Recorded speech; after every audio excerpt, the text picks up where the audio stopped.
Hello. How is everyone? I'm here to do a live Q&A. Ask us anything about fertility and alternative medicine or fertility and reproductive medicine. I'm going to be joined by Dr. Merhi. And so he's a reproductive endocrinologist. He is the founder of the Rejuvenating Fertility Center, kind of everywhere. He's got offices in New York and Long Island and Westport, Connecticut, where I now have an office in his office. So phenomenal. I don't see him on yet. Request to join me live. Do you see him on yet? Anybody? No. Let me just see. Everybody's rolling on. You guys are psyched, aren't you? Me too. I love doing these with him. He's so bright and smart and a caring, compassionate physician, which is just wonderful to have and be. And so also we're doing it in honor of National Infertility Awareness Week, which I would like to change that to National Fertility Challenges Awareness Week. I don't think any of you are infertile or broken. There is something out there for everyone. We can figure it out. And I'm wearing orange to honor that. And he's not here yet. We just texted. He said, so let's see. He said for me to go live first. So let's give him, hi Carolyn, it's good to see you. I'm gonna wave at you. Let's see, where is this man? Okay, he's gonna be coming on any minute. So yeah, we're excited to do another live. And then this doesn't count towards our monthly lives. We're still going to be doing another one in a couple weeks together in our regular pattern of, hi Rabia, of our monthly lives. And yeah, let's see what unfolds today. So I hope you guys came with questions. Remember, he is a fertility doctor and has been around and knows a thing or two for certain about fertility and practices some very cutting edge therapies to help women get the most out of their fertility treatments or trying naturally. And I am a licensed acupuncturist and herbalist and the author of several books, and one being Yes, You Can Get Pregnant. And I help women all over the world optimize their health and their fertility so that they can get pregnant naturally or have very successful fertility treatments. And here he is. Let's see. I think you have to ask to join me live. There we go. Okay, here we go. He's coming on. Let's do this.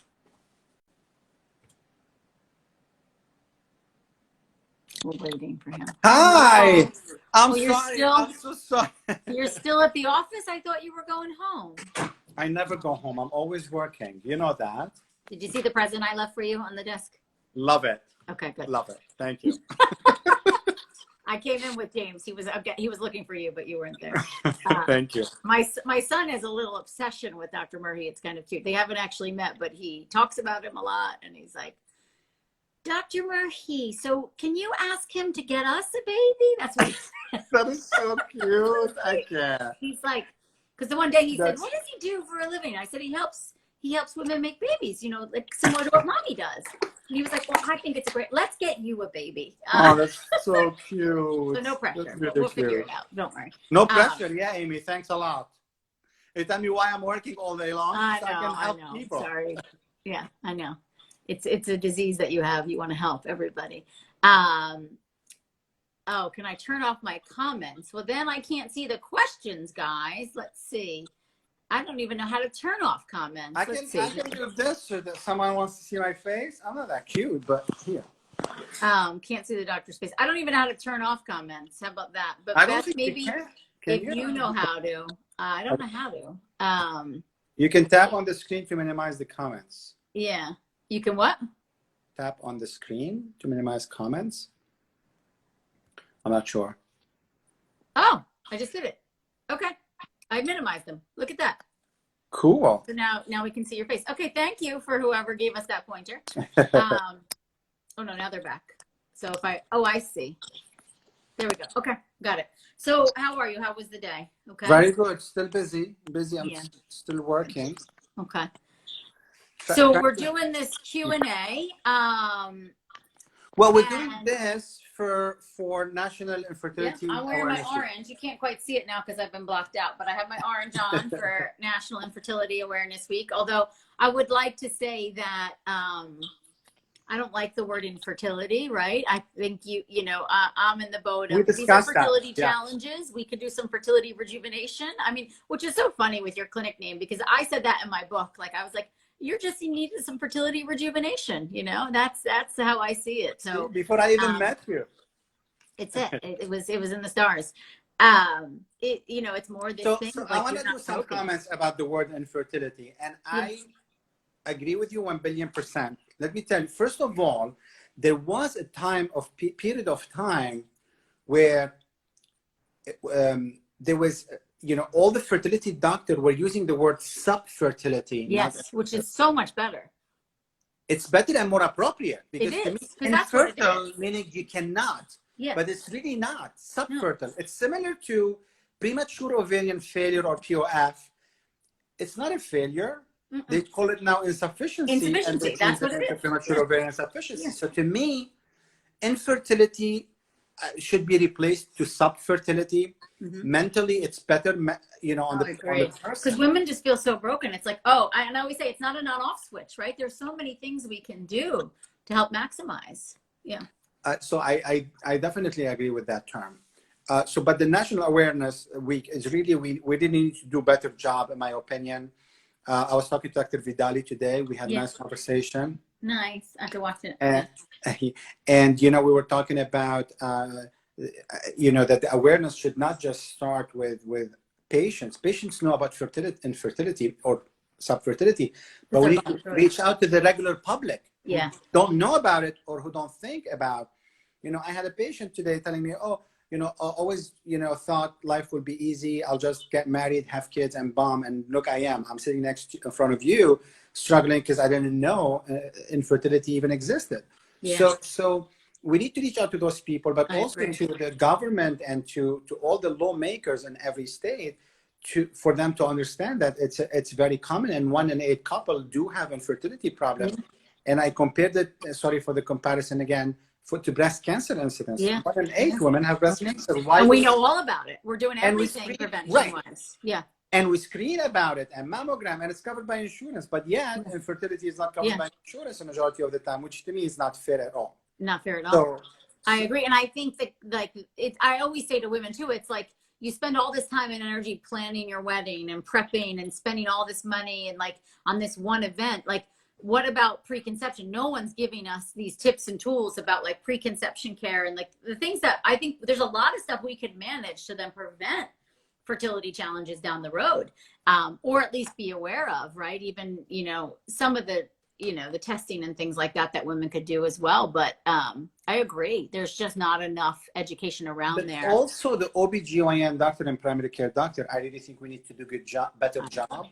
A study that was published a couple of years ago that it was basically surveying OBGYN doctors to see how many of them, they talk about egg freezing to their patients, single patients, 23%, something like that. They was like, are you kidding? So we really need to do a better job, I think, in the education for even healthcare providers. I really do. I agree. And just even all the other testing, none of them even really look at thyroid the way they should and understand how that could complicate things. They're, vitamin D levels, they're not checking things the way they should. That could be better support their patients. Maximize. I agree. So you we want got to take some questions? Let's see. Hi, I'm 40 years old, starting follicle testing with TSI and injecting Gonal-F and Ovidrel. Any tips to help with the process? Very scared. Time sexual intercourse, that's TSI. Okay. Yeah. Okay. So typically, giving Gonal-F is expensive, even if it's covered by insurance. I'm not sure. I personally, and again, I'm not saying anything, the doctor must be great. I don't use injectables with timed intercourse or IUIs, not because I don't, because there was a big study that actually changed the practice of IUI and intercourse. And they found that giving pills with timed intercourse or IUI and then jumping to IVF is better than using injectable during IUI. More cost effective, same outcome, and less drugs. So I don't use Gonal F in time intercourse cycles. I use Clomid, Letrozole, the trigger shot, to time things better. But at 40 years old, it's, very important to kind of make sure that not to waste too many time. months just doing timed intercourse. It's important to kind of have a plan. Yeah. 3 months intercourse, 3 months IUI, move on to IUI. Move on. As much as we hate, but we need that baby. So we don't want to, we don't want to waste time. Exactly. I love it. And so, let's just see. Yeah, so I think, try this, because she says she's starting with this. So try this month the way it is, but then bring up to your doctor about the idea of doing like oral, like Letrozole or Clomid instead of the Gonal F, and see if you get results, and then not to spend too much time. But also remember, with the Gonal F, the chances of having triplets, twins, and even triplets is much, much higher than the pills. Absolutely.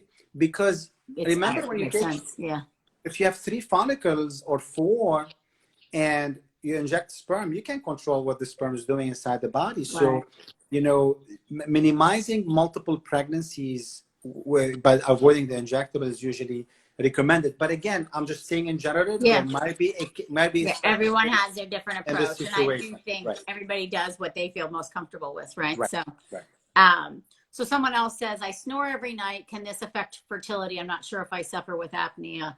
I can take this one from like the holistic side of things too, of just like, I do think if you're not getting deep restorative sleep, it will negatively impact your health and your resiliency and things of that nature. So it might be worth looking into. I would also look at dietary changes. I think taking dairy out a lot of times helps with snoring and inflammation, but I think it's a sign that you might not be getting, especially if you wake up not feeling rested in the morning. To me, that's something I would dive deeper into, because that's when your cells, everything in your body rejuvenates itself, is when you're sleeping. So you really do need your restorative sleep.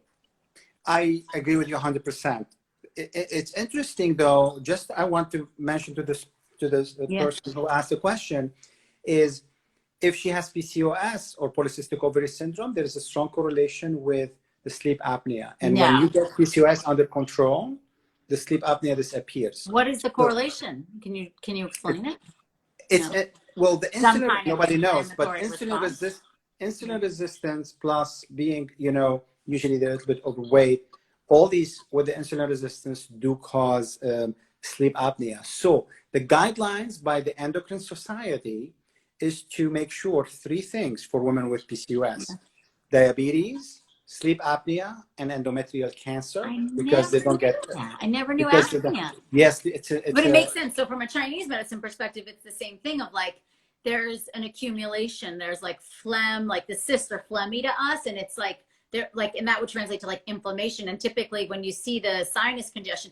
and even to us too, we say that the nose and the vagina are very related. Like if there's mucus and congestion in the nose, there's typically mucus and congestion in the lower abdomen too. That's like a correlation for us in Chinese medicine. So that's very interesting. Right. But yeah, that's the avenue I would go to, of like getting the mucus and the phlegminess under control. Okay, I'm 38. I have stage 3 endo. Should I have full excision surgery before going back to IVF? I've had 2 fails. My AMH is 0.35. Not sure what to do. I can chime in on this too, because I feel like I know Vidali's brain so well. But why don't you tell us what Vidali would do? Vidali would say, absolutely, you should get surgery 100%. Yes, and have a full like autoimmune workup. I do always recommend reading the book "Is My Body Baby Friendly" by Alan Beers. I think that's a good book to understand kind of what's going on. And Dr. Jeffrey Braverman, the late Dr. Jeffrey Braverman, would also say, absolutely, you should have the excision surgery, and that endometriosis impacts egg quality because it's an inflammatory condition. Until you get the endo under control, you might not improve the egg quality. And Dr. Braverman wouldn't even actually use embryos that were collected, even if they were normals, before endo surgery, because he felt like they would fail. implantation failure. I didn't always see that clinically. I will say that. And I've said that to his face, so I'm not talking behind his back, even though he's not with us anymore. But I didn't always see that. But he was that adamant about getting the endo out before then going and doing another retrieval and or a transfer. But I do see it with like implantation failure. And I'm sure you can say the same thing of like, if there's like an inflammatory condition going on like endo, that you might not implant and you might not create the best quality eggs. So personally, I mean, I know it's a lot to go through a surgery. I would look into Dr. Andrea Vidali because I think he's one of the best endosurgeons that is out there. And I would do a consult with him and then move forward from there. Yeah, I mean, look, I mean, it's a case-by-case basis. I think we have to, that's why Dr. Vidali and I, we discuss common patients, because it's also important with the low AMH, you need a good surgeon, because sometimes the surgeon can lower your AMH, and now we're dealing with less. And I see with Vidali the opposite. The AMH tends to go up. Like he is so right. I mean, I've seen that in cases. I've seen it not change. I haven't seen it go down though after surgery with him. I'll say that. I usually see it go up, which is kind of amazing. And it makes sense to me. Like if it's a hormone secreted by the ovaries and the ovaries have endo around them, that if you do the surgery properly, or you're reducing the inflammatory situation in there, then wouldn't the ovaries start, I don't know, being happier and maybe making more AMH? Yeah. Right. You agree? Disagree? I agree. I can never disagree with you. I'm scared. If you're doing an acupuncture session, I don't disagree with you. You're like, punch me with like little big needles and stuff. I don't want that. Funny. They're funny. But no, I also agree with what you said. If it's a case-by-case basis, but like, I think with the 2 fails and knowing you have stage 3, if I were in your situation, I would go for the surgery personally. Look, with 2 failed IVF cycles, Aimee, I always like to go back to the drawing board and see what are we missing. Yeah, I agree. You need to kind of go back, take a look inside the uterus. Is there anything that was missed? Number 1. Number 2, go back to the sperm. We keep forgetting. 100%. Yeah. The latest recommendation, and this is by the American Society for Reproductive Medicine, very recent guidelines. If couple has 2 failed IVF cycles, you should test sperm DNA fragmentation. DNA fragmentation all the way, 100%. And that has changed. I didn't believe in DNA fragment, not because I didn't, because the guideline was it's still experimental, it doesn't change much. But with multiple failed IVF cycles, even if the sperm is good, do the DNA fragmentation. If it's high, the urologist should go and do testicular aspiration from the epididymis to get the ones with the lower, and it makes a big difference. Now, if your partner said, no way I'm having a needle in my testicle for the men, trust me, if men want to carry babies, we won't have children. But then there's no purpose of spending time and money on DNA fragmentation. But if the male sperm, if there's a male sperm, could be same-sex couple, I don't know. If the male sperm said, I'm sure I'll do anything, then it's worthwhile going back to that. Yeah, and see, because we tend to always blame it on the egg. The sperm even looks good with high DNA fragmentation. If the male partner smokes, take steroids, or take medication that could affect the DNA fragmentation, or overweight, or works in a gas station, inhaling toxins, all that has to change. Also, just to kind of one little thing, antidepressants. Antidepressants have been shown to increase a little bit sperm DNA fragmentation. So I'm not saying stop the antidepressant for your partner, but get on some antioxidant support, right? Yeah, 100%. Exactly. Because that's what when I watched Dr. Braverman, what he would do when he found DNA fragmentation, it was basically like powerful antioxidants that he would put the male patients on, and it would decrease the fragmentation. So I also think, and I have a lot of, I have a YouTube video, recent one on optimizing sperm health, but it's all about like the current research and what you can do. There's so many things you can do, but I also heard too that if embryos arrest in their development, that a lot of times it's sperm related. What do you think about that?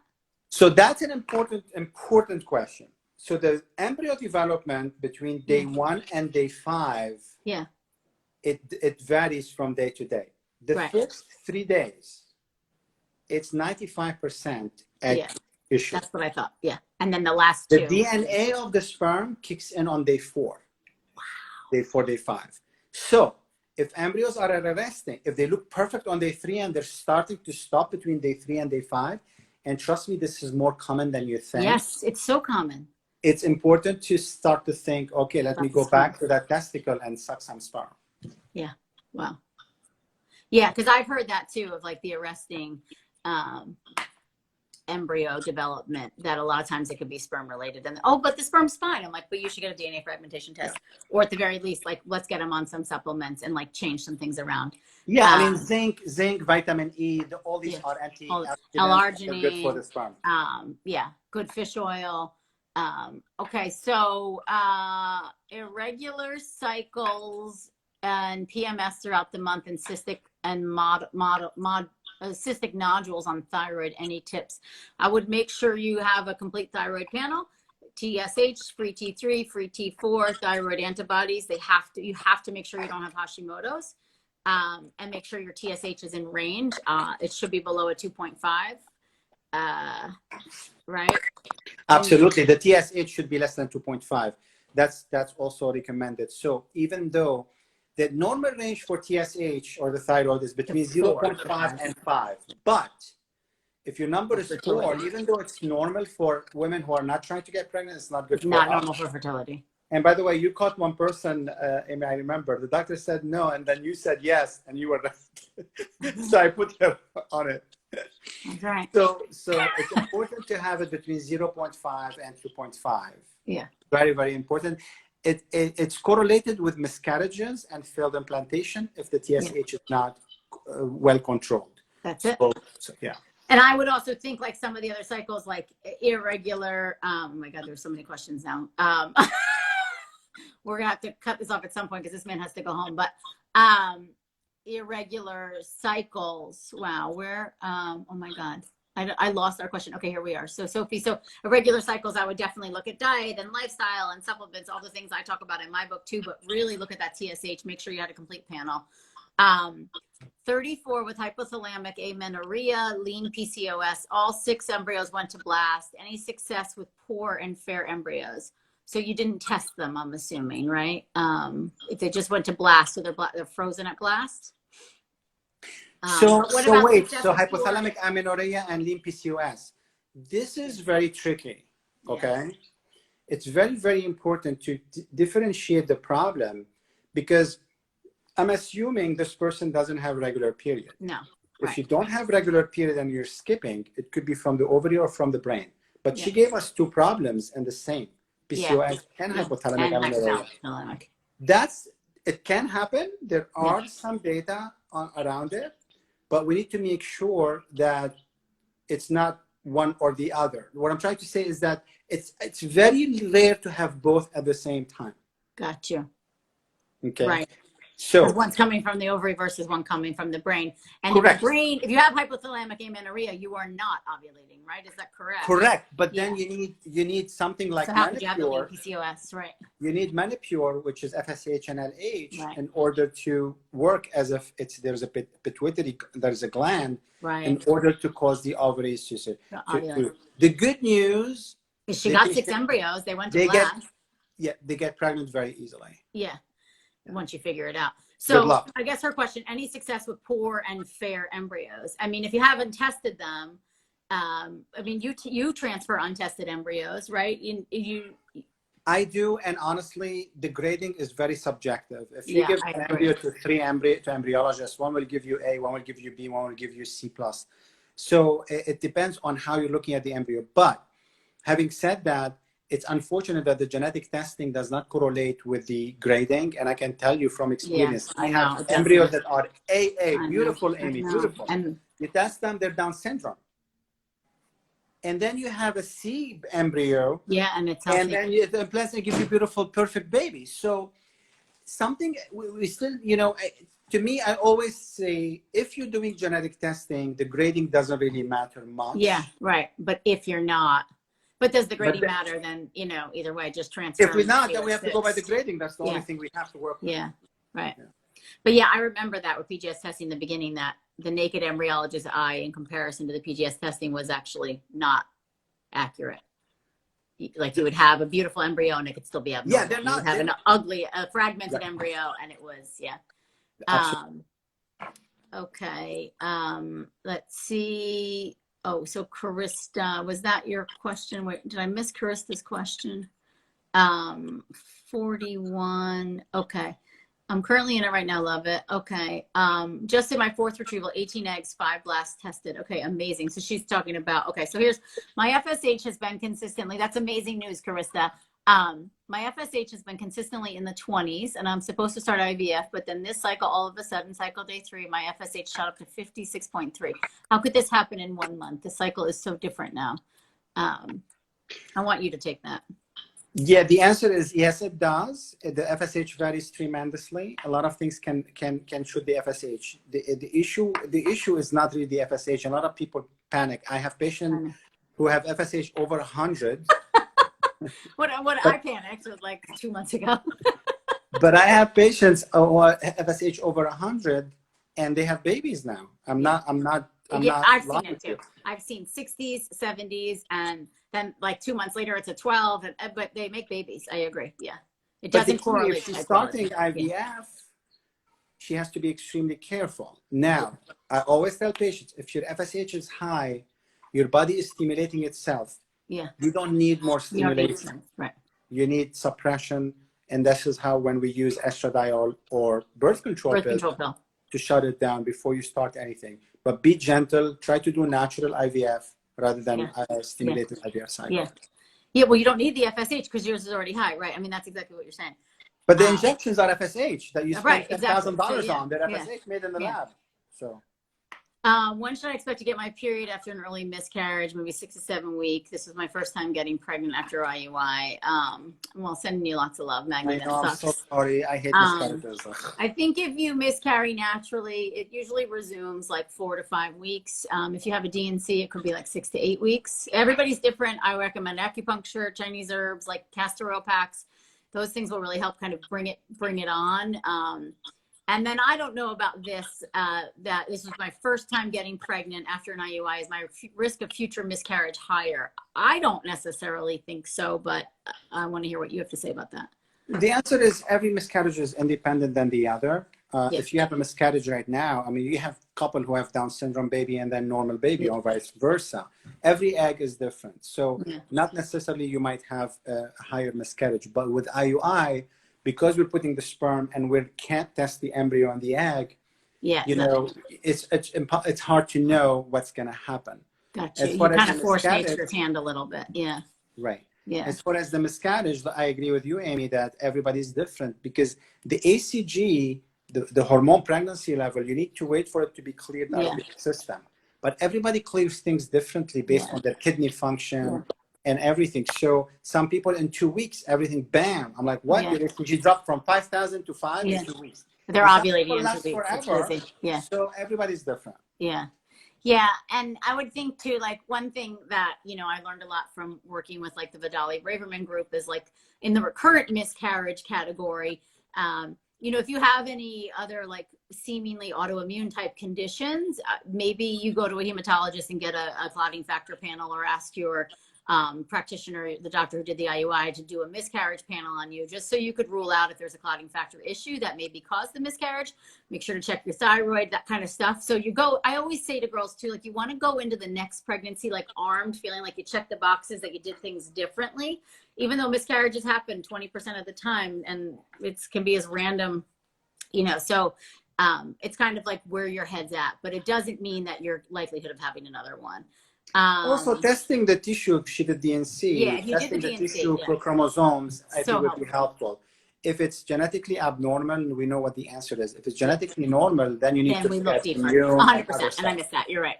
And I also would say, like, after my miscarriage, that was such peace of mind when I got the testing results. Like, I can't describe it. It really was healing for me.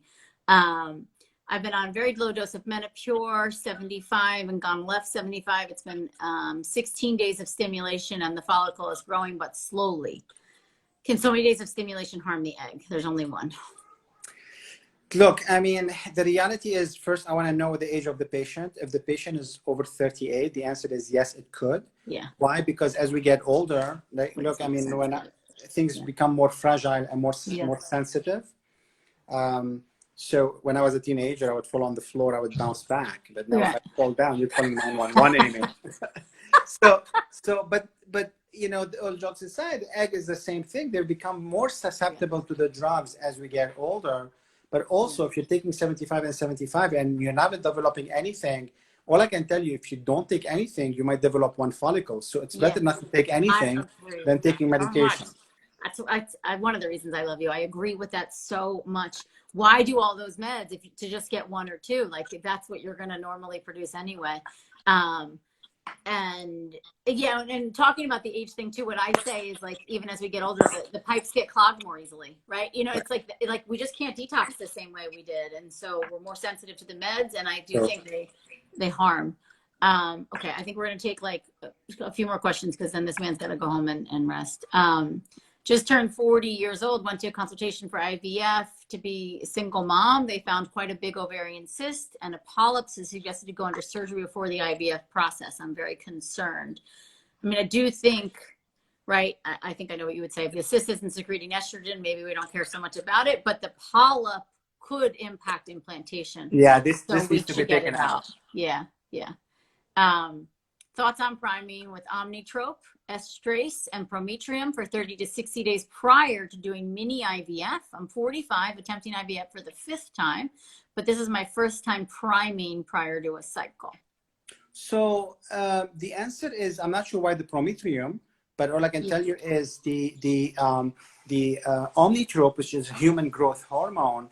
There are data showing that if you take it for at least two weeks, you need sometimes up to a month or more to prepare with that. I'm saying might improve egg quality, because I can tell you with my experience, I've done a lot of Omnitropes. A lot of people, it's like not doing anything, and they spend every 10 days $1,000. So you're talking about $3,000 just for Omnitrope. Maybe for a maybe. Yeah. And then for a maybe. Again, I'm not saying this because I want to promote PRP, but if you think about the PRP, platelet-rich plasma, I'm taking your own blood, your own growth hormone, your own other factors, and putting them directly inside the ovary, directly. So to me, that's more aggressive and actually more cost-effective if you think about it. It's much more cost-effective. Yeah. Because when you also take Omnitrope, usually we recommend to take 7 units per day. I mean, you're injecting, a patient injects herself 7 units. Not all of it get absorbed. Let's say 5 out of 7 get absorbed. Yeah. Then they go into the blood, get half of it get metabolized. 3 units reach the ovary. Out of the 3 units, maybe 1 or 2 units will reach the egg. But with the PRP, I'm going and putting it directly at much higher concentration.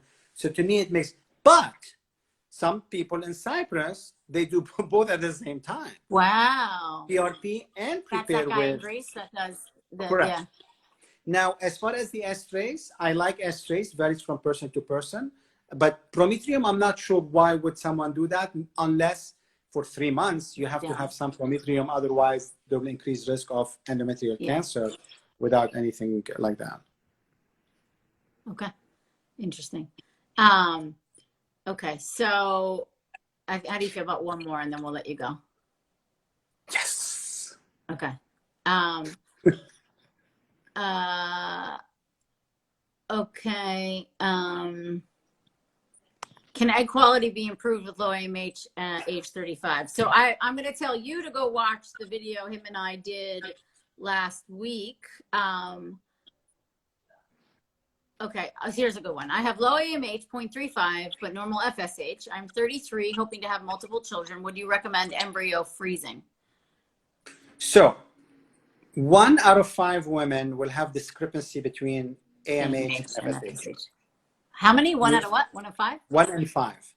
And antral follicle count, that's got to matter the most, right? Well, the study that I'm aware of is compared AMH to FSH. Okay. I'm not aware of studies comparing antral follicle. I guess I was just asking you from a clinical perspective, though, too. But well, from a clinical perspective, you need to be careful with the antral follicle and AMH. A lot of things lower AMH if this person is on anything. For example, birth control pills lowers AMH. If you stop the AMH birth control pill for a month, you should stop it for a month, then measure AMH, because it shut it down. Mirena IUDs, all type of hormonal contraception over a long period of time lowers AMH. Vitamin D deficiency Yep. correlated with low AMH. Replace vitamin D, bam, it goes Yeah. up. There's tons of studies on this.